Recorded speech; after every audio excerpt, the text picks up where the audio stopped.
तो अगर 3 ए से डिविजिबल है तो उसको इस तरीके से लिखेंगे, ए से डिविजिबल है ना, फॉर सम इंटीजर सी, किसी भी सी इंटीजर जो है ये क्या आ रही है, फ्रैक्शन में आ रही है ना, a माइनस 5b/b, ये फ्रैक्शनल टर्म ही हुई एक।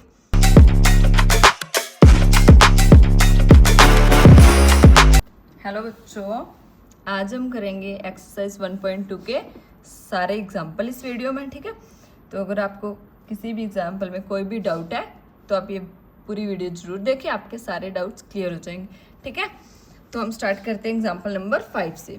Prove that √3 is irrational. हमें प्रूव कर रहे हैं √3 क्या है, इरेशनल। कैसे प्रूव करेंगे हम, कॉन्ट्राडिक्शन मेथड से। लेट अस अज्यूम, हम अज्यूम करके चलेंगे कि √3 रैशनल है, ठीक है। तो अगर कोई भी नंबर रैशनल नंबर होता है तो उसको a/b की फॉर्म में लिख सकते हैं ना हम, ठीक है। और a भी हमारे वहाँ पे क्या होंगे, को प्राइम्स होंगे। और को प्राइम्स क्या होते हैं पता है आपको, को प्राइम्स होते हैं जिनका 1 ही सिर्फ एक कॉमन फैक्टर होगा, उनका और कोई कॉमन फैक्टर नहीं होगा, ठीक है। वो होते हैं को प्राइम्स।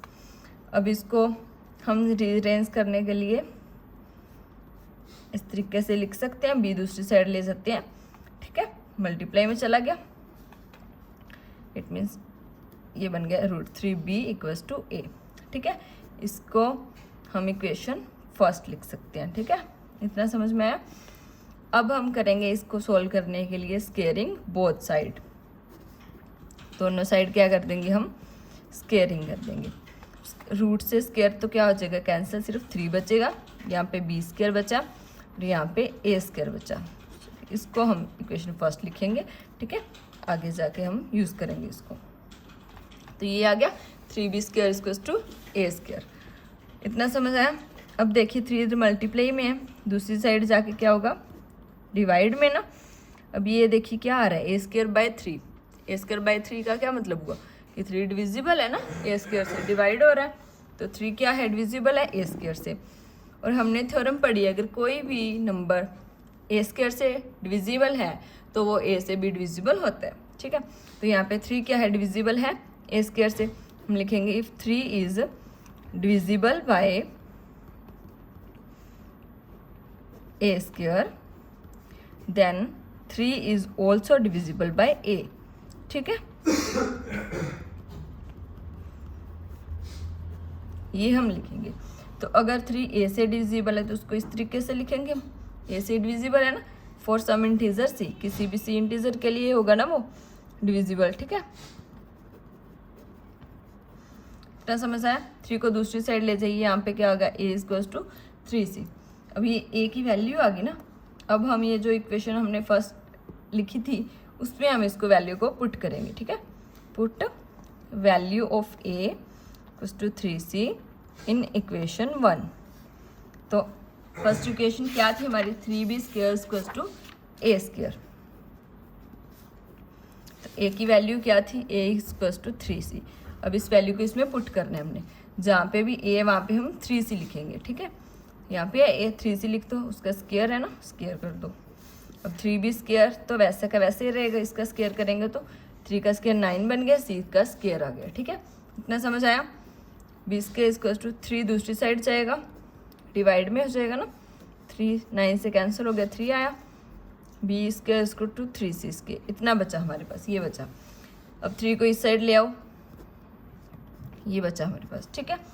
यहाँ तक समझ आया।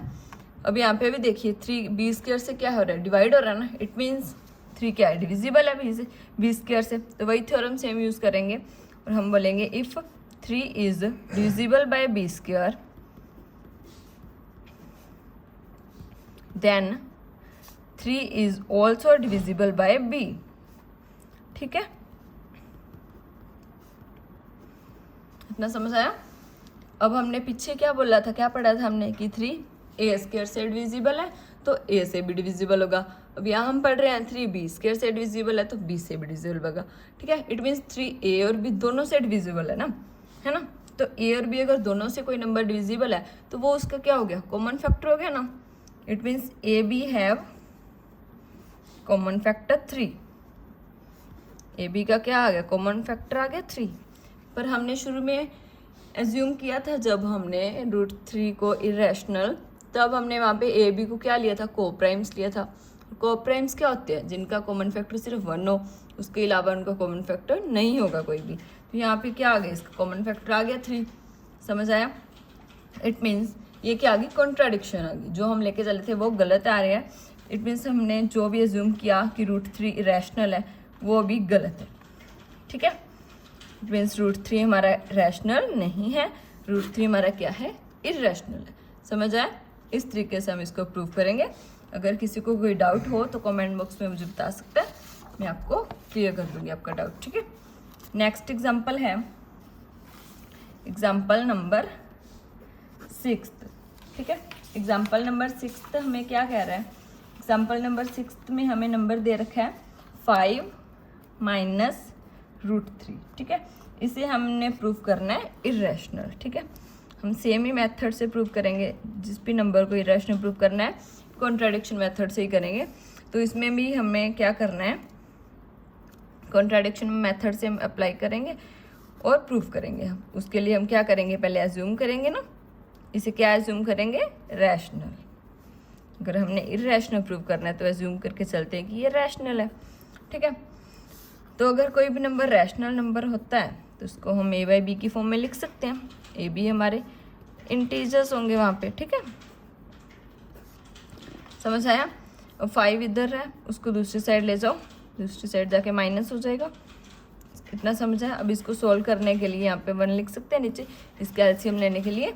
तो एलसीएम लेने के लिए पहले नीचे दोनों का मल्टीप्लिकेशन करते हैं तो b आएगा, फिर क्रॉस मल्टीप्लिकेशन, a को 1 से करेंगे a आया, -5 को b से करेंगे तो 5b आएगा। तो ये आ गया हमारे पास a - 5b/b। ये देखिए, ये टर्म जो है ये क्या आ रही है, फ्रैक्शन में आ रही है ना, a - 5b/b, ये फ्रैक्शनल टर्म ही हुई एक। तो कोई भी नंबर को हम फ्रैक्शन फॉर्म में कब लिख सकते हैं, अगर वो रैशनल हो, है ना। इट मीन्स ये टर्म हमारी रैशनल है ना, तभी ये फ्रैक्शन में है ना। तो इसके इक्वल टू में क्या है, √3। और हमें पता है कि √3 क्या होता है, इरेशनल होता है ना। We know that √3 is irrational. तो अगर √3 इरेशनल है तो ये टर्म रैशनल आ रही है, तो ये दोनों इक्वल हो सकते हैं, नहीं हो सकते ना। तो ये हमारी क्या आ गई, कॉन्ट्राडिक्शन आ गई। ठीक है, इट मीन्स हमने जो एज्यूम किया था 5 - √3 इज रैशनल, वो गलत है। इट मीन्स 5 - √3 हमारा क्या हुआ, इरेशनल हुआ। ठीक है, समझ आया? किसी को कोई डाउट तो नहीं है? कोई भी डाउट हो तो आप मुझे कमेंट बॉक्स में ज़रूर बताइए। ठीक है, अभी करते हैं हम इसका नेक्स्ट एग्जाम्पल, एग्जाम्पल नंबर 7। ठीक है, अब उसमें हमें क्या नंबर दे रखा है, 3√2।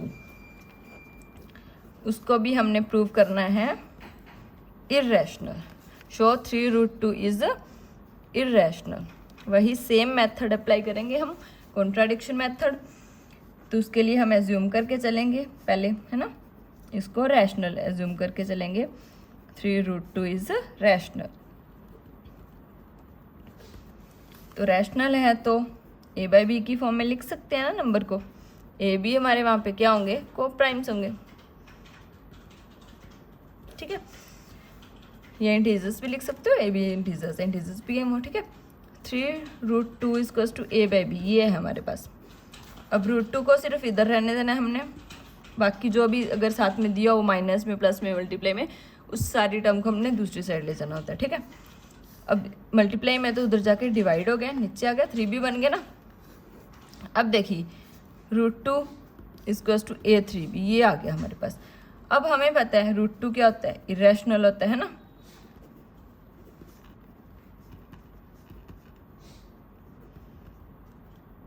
√2 इरेशनल है। अभी ये तो फ्रैक्शन की फॉर्म में आ गई ना टर्म, तो कोई भी टर्म फ्रैक्शन की फॉर्म में, इट मीन्स वो टर्म हमारी रैशनल है। तो कोई भी इरेशनल नंबर इक्वल हो सकता है रैशनल नंबर के, नहीं हो सकता। ठीक है, तो ये हमारी क्या आ गई, कॉन्ट्राडिक्शन। इट मीन्स जो हम एज्यूम करके चले थे 3√2 रैशनल है, वो रैशनल नहीं है। 3√2 हमारा क्या हुआ, इरेशनल है। ठीक है, इस तरीके से हम इसको प्रूव करेंगे। ये हो गए इसके सारे एग्जाम्पल 1.2 के।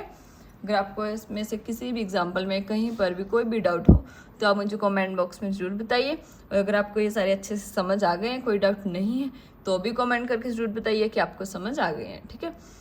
और इस वीडियो को ज़्यादा से ज़्यादा लाइक और शेयर कीजिए, ठीक है। और जिन्होंने भी अभी तक चैनल को सब्सक्राइब नहीं किया वो चैनल को जल्दी से जल्दी सब्सक्राइब कर लीजिए। Thank you so much.